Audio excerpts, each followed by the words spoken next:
I may or may have not have watched like a pronunciation video before, like on the way here, Oh yeah, I know you do that. because I'm like, And I constantly don't know how to pronounce names, and I'm like, fully admit that I don't know how to like I pronounce. think and then like Daniel Kaluuya, is it Kaluuya?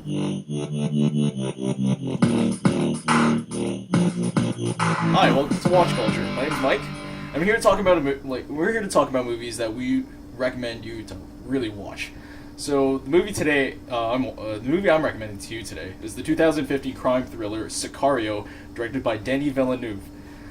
Stars Emily Blunt, Benicio del Toro, Josh Brolin, and Daniel Kaluuya. For those of you who don't know, from the recent smash horror hit of 2017, Get Out.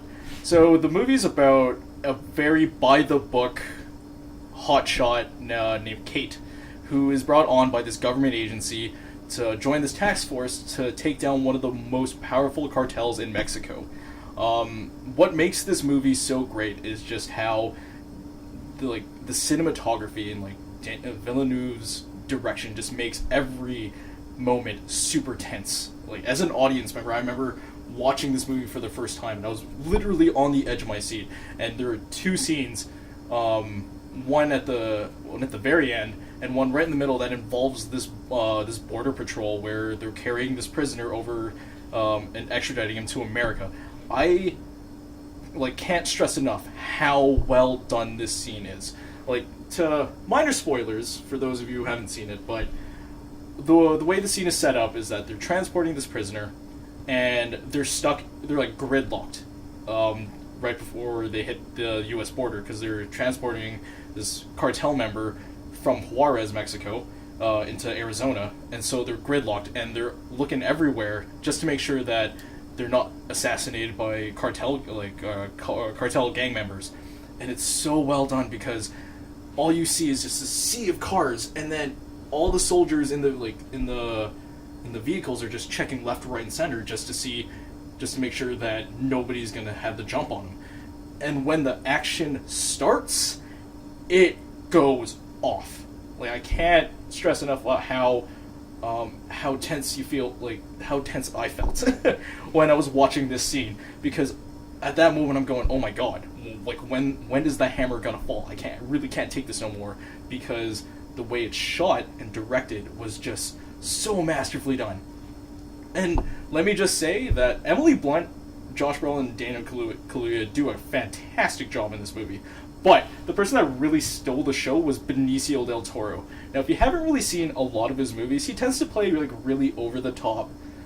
I guess you could say over the top characters. If one that really comes to mind is his character from Usual Suspects. It's very, very not flamboyant, but really cartoonish almost. But in this one, he plays this hardened South American spook. You don't know who he is.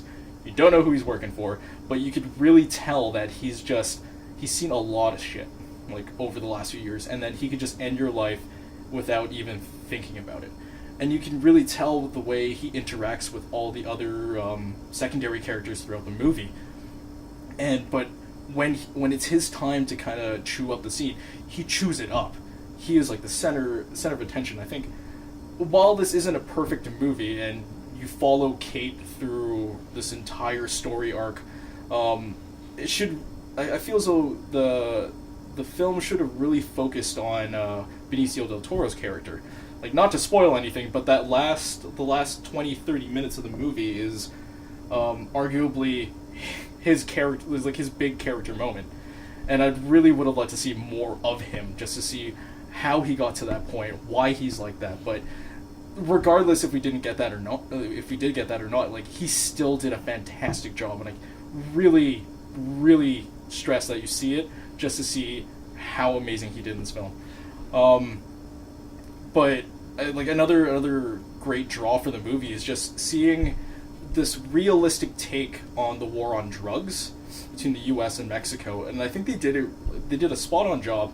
Although there was one little controversy where they did paint Juarez as this really scummy place, and there was a huge controversy behind it, because the people of the city really were listen, it's not that bad, but when you watch this, you're thinking, yeah, no, it's really depressing, and it kind of shows the brutal reality of this war that they're waging between the two countries. But it was also nice seeing Emily Blunt's character really come in as this innocent, hotshot FBI agent, trying to see if she can actually make an impact on this war. And it's seeing her journey from being this innocent person who hasn't really seen or experienced the things that Josh Brolin's character has felt, or Benicio del Toro's character felt over time, and then having her exposed to all of this corruption and destruction and murder left, right, and center. It's just, and seeing her become emotionally, physically, mentally damaged at the end is just, it was such a breathtaking roller coaster that is more than enough of a reason to actually watch the movie. So with that said, I think you can kind of gather that I am highly recommending this movie. My name is Mike. Definitely go out and watch Sicario, please. It is probably one of Denis Villeneuve's finer movies.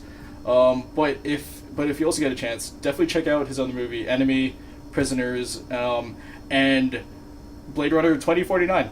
He's a great director, and he deserves as much attention as he's getting it now.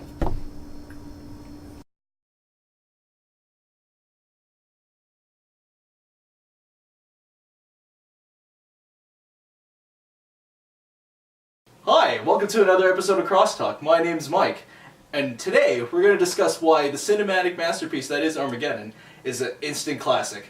Point 1, Michael Bay. Oh, hey Chris. Ah! No!